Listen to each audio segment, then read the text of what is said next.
Bapak, Ibu, Saudara-saudari, salam sejahtera buat kita sekalian. Selamat berjumpa dalam persekutuan malam ini untuk kita bersama kembali akan membaca dan merenungkan firman-Nya.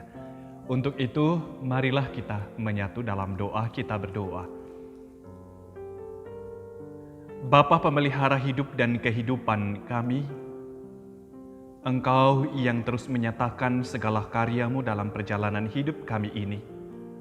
Bahkan dalam gumul kehidupan yang kami hadapi, tangan Tuhan tetap bekerja untuk menyatakan yang terbaik bagi kami. Bersyukur untuk segala karya Tuhan dalam hidup kami. Biarlah kami terus mengekspresikan syukur kami dalam hidup yang serasi dengan kebenaran firman-Mu. Firman-Mu hendak kami baca dan renungkan saat ini.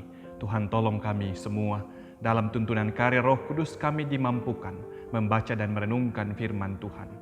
Bersabdalah, mohon ampun atas salah dan dosa kami. Dalam Yesus Kristus. Amin. Bapak, Ibu, Saudara-saudari yang diberkati oleh Tuhan, bacaan kita pada saat ini saya ambil dari kitab Mazmur. Mazmur pasal 34, ayatnya yang ke-16 hingga ayat yang ke-23.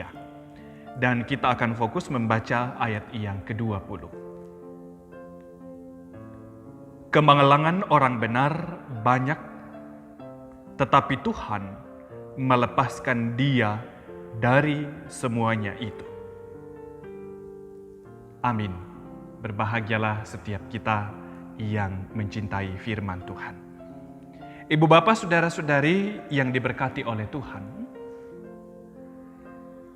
Tuhan terus mengerjakan segala karya tangan kuasa dan kasih-Nya kepada saya dan Bapak, Ibu, saudara-saudari dalam seluruh perjalanan hidup yang kita tapaki ini.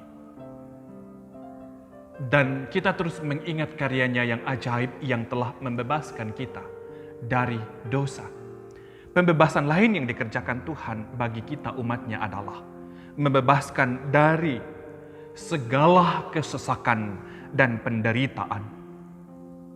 Artinya, bukan kita terhindar dari kesesakan dan penderitaan, tetapi dalam kesesakan dan penderitaan selalu ada jalan keluar untuk setiap masalah dan kesesakan yang kita alami itu.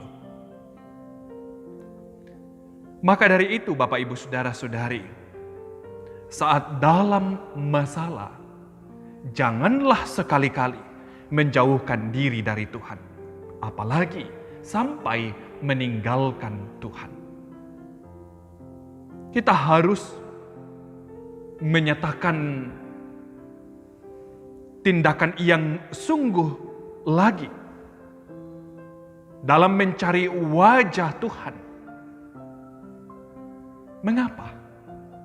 Sebab semakin kita melangkah jauh dari Tuhan, semakin jauh pula kita dari tangan Tuhan yang kuat, sehingga kita semakin tidak mempunyai kekuatan dalam menghadapi masalah hidup kita. Namun sebaliknya, jika kita tinggal dekat Tuhan, kita terus mencari wajah-Nya, jaminan perlindungan-Nya menjadi bahagian kita. Dalam Mazmur 37 ayat 23 hingga 24 dikatakan, Tuhan menetapkan langkah-langkah orang yang hidupnya berkenan kepadanya. Apabila ia jatuh, tidaklah sampai tergeletak, sebab Tuhan menopang tangannya. Bahkan sehelai rambut pun tidak akan jatuh tanpa sepengetahuan Tuhan.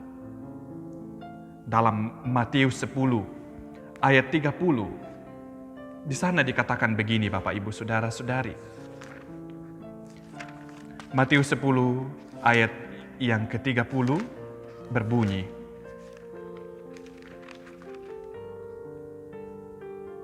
dan kamu, rambut kepalamu pun terhitung semuanya. Sungguh,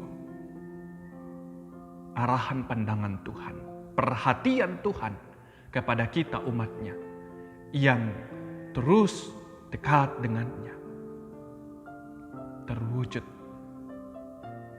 dalam perjalanan hidup kita di tengah-tengah dunia ini. Dan kita akan menyaksikannya. Bahkan kita dapat bersaksi dengan perjalanan hidup yang telah kita lampaui bersama dengan Tuhan.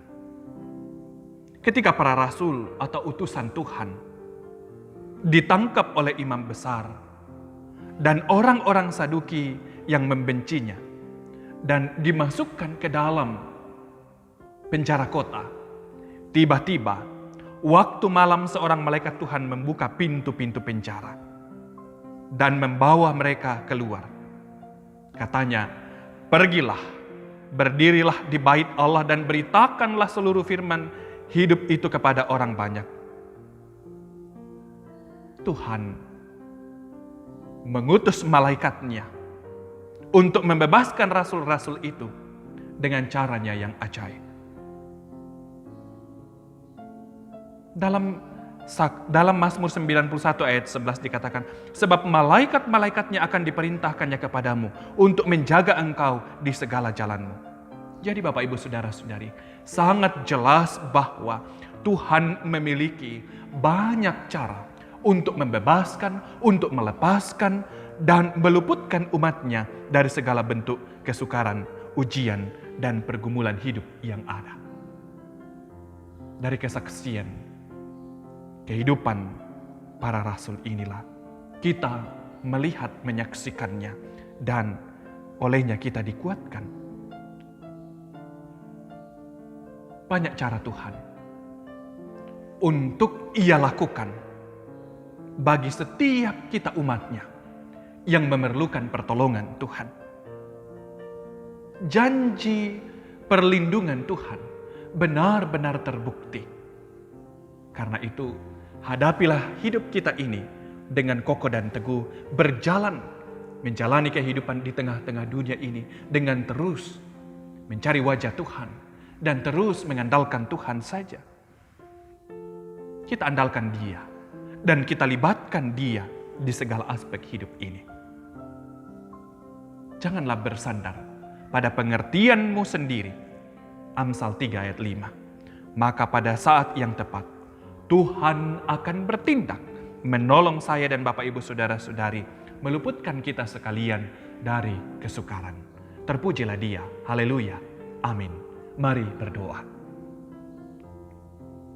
Tuhan, ini kami umat-Mu dalam keyakinan iman kami bahwa karya tangan Tuhan terus Tuhan nyatakan bagi kami dalam segala apa yang kami hadapi, di segala aspek kehidupan kami ini. Olehnya itu Tuhan, tolonglah kami untuk tidak bersandar pada pengertian kami sendiri, tetapi senantiasa dan terus mengandalkan Tuhan saja dalam seluruh tapakan kehidupan kami, di tengah-tengah dunia ini, apapun yang menimpa kami. Karena kami tahu Tuhan, Engkau terus bersama dengan kami. Banyak cara Tuhan yang ajaib menolong kami dalam segala situasi kehidupan kami. Termasuk situasi-situasi hidup yang sukar yang mungkin sedang kami hadapi saat ini.